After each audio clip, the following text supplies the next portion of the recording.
আমার পোস্ট দেখে আশা করি এই দোষীটাকে এখন তোমরা সবাই চিনে গেছো। এটা আমার দাদার ছেলে। তো ও এতটাও শান্ত বাচ্চা নয়, ও এখন ঘুমাচ্ছে বলে শান্ত হয়ে রয়েছে, না হলে ও প্রচণ্ড দোষী।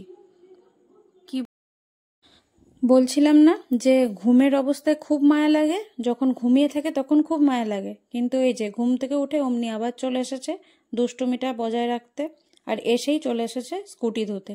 আর আমার বাপি দেখো ওকে আবার বলে দিচ্ছে এইভাবে ধো ওইভাবে ধো। কি বলবো, যেমন টিচার তার তেমন স্টুডেন্ট। আর ও ধুচ্ছে, জলের কাজ করতে দাও খুব ভালো ওর কাছে। ঠিক তখনই আমি রেডি হচ্ছিলাম রিলস বানানোর জন্য, এবার ওকেও রেডি হতে হবে। তো দুজনে মিলে একটু রিল বানিয়ে আমরা দুজন মিলে একটু ছোটাছুটিও করলাম, মজা করলাম, রিল টিল বানালাম, ইনস্টাগ্রামে ছেড়ে দিলাম। তো ইনস্টাগ্রামে সেই ভিডিও ছাড়া আছে, দেখে নিও। তো এর ব্যাপারে না বললে তো আরও খারাপ হবে। যাই হোক, এ আবার রাগ করবে। এটা আমার আরেক ভাইজি, এর ব্যাপারেও একদিন ভালো করে বুঝিয়ে বলবো। খুবই দুষ্টুমি করছে আজকে, আর কিছু বলতে পারছি না।